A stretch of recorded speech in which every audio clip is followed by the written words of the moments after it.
Back to xylem ലേണിംഗിന്റെ പുതിയൊരു ക്ലാസ്സിലേക്ക്, മലയാളം ക്ലാസ്സിലേക്ക് എല്ലാവർക്കും സ്വാഗതം. അപ്പൊ പരീക്ഷക്കാലാണ്. പരീക്ഷയെ നമ്മൾ ചിരിച്ചുകൊണ്ട് നേരിടണമെങ്കിൽ നമുക്ക് കുറെ കാര്യങ്ങൾ അറിയണം അല്ലെ. കുറെ കാര്യങ്ങൾ എന്ന് പറഞ്ഞാൽ വെറുതെ ഒന്ന് കേട്ടിരുന്നാൽ തന്നെ എഴുതാൻ പറ്റുന്ന തരത്തിൽ എത്തിക്കഴിഞ്ഞു നമ്മൾ മലയാളമൊക്കെ. കാരണം നമ്മൾ ലൈവ് ക്ലാസ്സുകളൊക്കെ കൃത്യമായിട്ട് കാണുന്ന കുട്ടികളാണ്. അതുകൊണ്ട് ഒട്ടും ഭയപ്പെടാനില്ല. ഇന്ന് ടീച്ചർ വന്നിരിക്കുന്നത് ഒരു പരീക്ഷാ ചോദ്യമായിട്ടാണ്, മുൻവർഷ ചോദ്യമാണ്. എന്താണെന്ന് നമുക്ക് നോക്കാം. അതിനു മുൻപ് നമ്മുടെ ലൈവ് ക്ലാസ്സുകൾ കാണണം. കാണുന്ന ലൈവ് ക്ലാസ്സുകളിലൊക്കെ നമ്മൾ കമന്റ് ചെയ്യുകയൊക്കെ വേണം കേട്ടോ. കൃത്യമായിട്ട് മോർണിംഗ് ബൂസ്റ്ററിലൊക്കെ പങ്കെടുക്കാം. അപ്പൊ ടീച്ചർക്ക് പറയാനുള്ളത് പ്രവർത്തനം ലഘുക്കുറിപ്പ് തയ്യാറാക്കുക എന്ന് പറയുന്ന ഒരു പ്രവർത്തനമാണ്. വായനാ ദിനത്തോടനുബന്ധിച്ച് ധാരാളം പ്രവർത്തനങ്ങൾ നിങ്ങളുടെ വിദ്യാലയത്തിൽ നടന്നിട്ടുണ്ടാവുമല്ലോ. നടന്ന പ്രവർത്തനങ്ങളെ കുറിച്ച് ഒരു കുറിപ്പ് തയ്യാറാക്കുക. വായനാ ദിനം നിങ്ങൾക്ക് സ്കൂളിൽ സ്ഥിരമായിട്ട് നടക്കുന്നതാണ്. പല ദിനാചരണങ്ങളിൽ വായനാ ദിനത്തില് നടന്ന പ്രവർത്തനത്തെ കുറിച്ച് ഒരു കുറിപ്പ് തയ്യാറാക്കാനാണ് പറയുന്നത്. അപ്പോൾ നമ്മൾ സിമ്പിൾ ആയിട്ട് ഒരു കുറിപ്പ് തയ്യാറാക്കാം.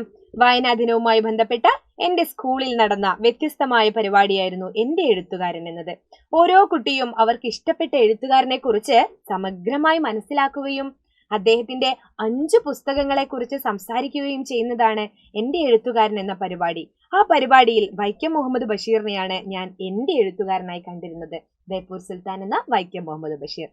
വൈക്കം മുഹമ്മദ് ബഷീറിനെ കുറിച്ച് ഒരുപാട് കാര്യങ്ങൾ പലരോടും ചോദിച്ചറിഞ്ഞും വായിച്ചു ഞാൻ മനസ്സിലാക്കി.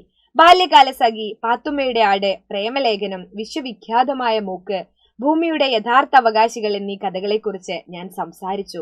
വളരെ രസകരമായതും ഉപയോഗപ്രദവുമായ പരിപാടിയായിരുന്നു അത്. ഏറ്റവും മികച്ച അവതരണങ്ങൾക്ക് സമ്മാനവും ഉണ്ടായിരുന്നു. സ്കൂൾ ജീവിതത്തിലെ ഏറ്റവും വിലപ്പെട്ട അനുഭവമായി ഞാൻ അതിനെ കാണുന്നു.